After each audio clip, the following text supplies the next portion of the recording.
Welcome into my new home? Question mark. It's your boy Kev. It's your boy AB. We're here. If we're here, that must mean there's been a commitment. Good news, usually. Yeah, typically good news if we're pre-recording a little scouting report action. Keldric Faulk, 4-star defensive end out of Alabama, Highland Home, Alabama to be exact, decided to go ahead and select the Noles, joining. Well, I'm not going to talk about what rank class they are right now, but joining the 2023 recruiting class. You're Tribe here. 2023. Yeah, Tribe 2023, hashtag all that nonsense. But you're not here for hashtags and my background. You're here for a scouting report. Kev, we got some film? Yeah, we got some film, so give me a second to pull it up.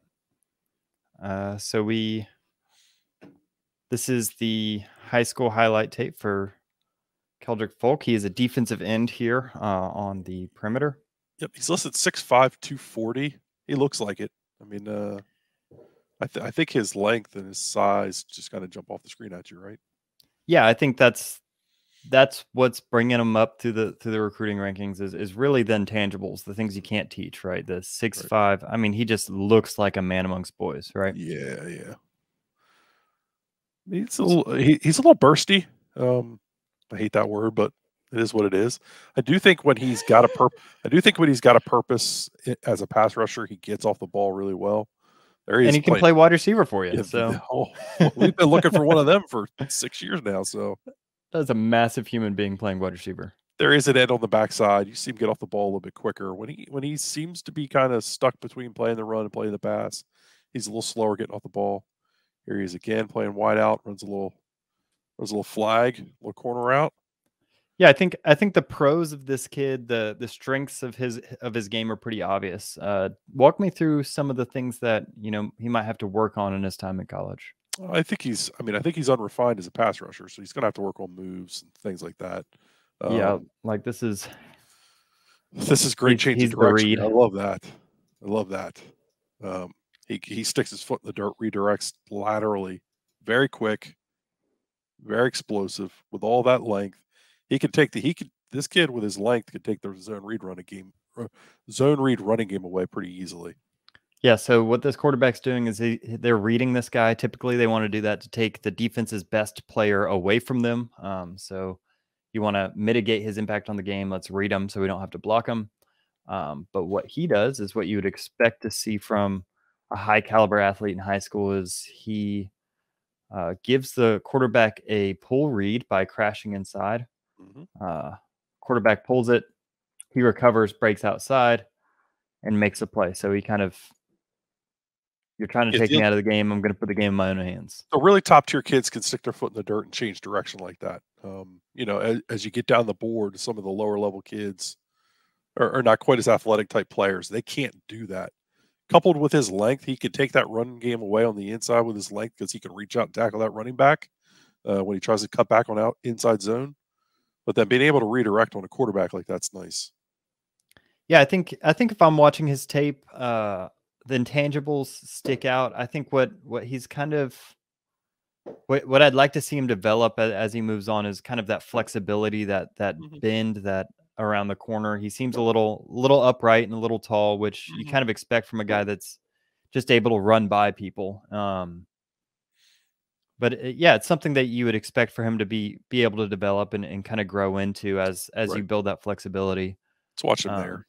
So I mean, that's good get off to me. The get off's excellent. Everything about it is excellent. Second and really long. When he's in those run downs, I think he gets a little stuck. He doesn't get off the ball quite as hard. But, I mean, he's coming there. I'm not saying it's the best get off in the world, but it will definitely play. Here he's with his size, it's hard. Yeah. It's hard to question it, right? He's going to have to learn. That's a good little move. He's going to have to learn how to use his hands. He's going to have to learn how to control, because he's not going to be a speed rusher. He's going to be a power rusher, a guy that wins with leverage. A lot in the vein of like a Jermaine Johnson from last year, Keir Thomas, and those are guys that were able to control offensive linemen and go beat them with their physicality and with their leverage. He's going to have to develop that. So he's a little slower, a little more upright there coming off the ball. Yeah. That doesn't look quite as natural. Let's see. Yeah, it's the same deal where I think this quarterback just makes the wrong read here. Is he playing a JV team? Like, yeah, this team seems real small, but Yeah. I mean, he's a big kid, 6'5". He's huge. He's massive. So if you watch him on this play, you get an idea of another thing that he's going to need to work on. He's kind of ball finding. You know, as he gets into, he's kind of upright, controlling the smaller player in front of him, and kind of ball finding. He's going to have to learn how to control his gap, play that gap better. You can't stand up, give your chest up like this. He can against a player of that caliber. When he gets into, college football, he's going to have to learn how to leverage better. So I think that that's something that he'll learn over time. It's not something he's going to pick up right away. I mean, he does a good job of keeping his outside arm free and containing this ball, but again, he's doing it against a pretty small tight end body. Yeah. Pursuit's good.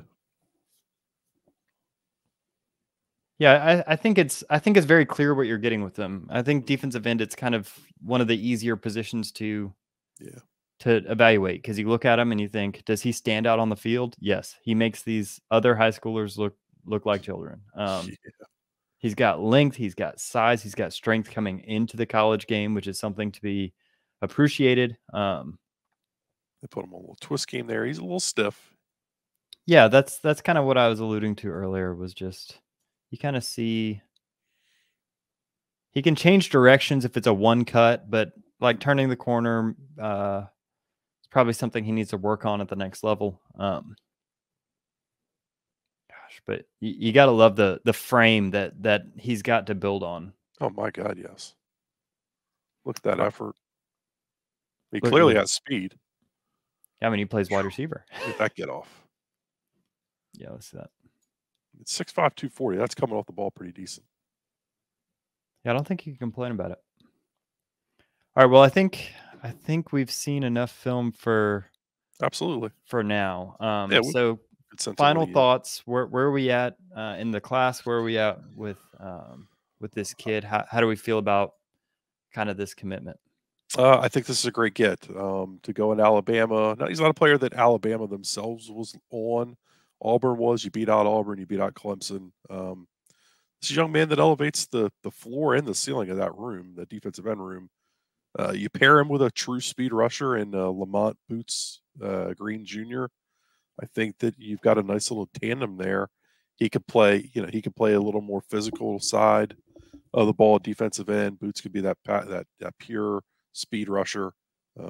It's a good get. I mean, they've got to start getting more bodies that look like this kid in their program that you can get in the Storms program in off-season weightlifting and just get these big physical freaks on the field. These are the difference makers, and you're able to land one. So we'll see if they can hold on to him. I'm not going to talk about the class as a whole because there's really not a lot to talk about that's positive. So, and you didn't come here to listen to that. So for today, this is a great get. I think Seminole fans should rejoice a little bit because this is a young man that gets him heading in the right direction physically. Yeah, I think I would 100% echo those sentiments. He's got the size, he's got the frame, he's got the speed. He's the kind of kid where if you were to clean up his fundamentals a little bit, you were to kind of get a little bit more tape showing his bend, his turn. And this is a kid that potentially has a 5-star frame. You're just kind of missing those things that would put him at the top of the class. So this is a huge get for the Noles, and something that hopefully carries some momentum forward as this class goes on. Yeah, so thanks for joining us. We will be back for any and all recruiting updates. We will also hopefully be doing a show evaluating Jordan Travis here in the future with our new compatriot / old compatriot, Trey Rowland. And so if you want to see that, make sure to like and subscribe to this YouTube channel, like and subscribe to X's and Noles. Be with us. Check us out on Noles 247. We're constantly on the boards. Yeah, we will see you next time.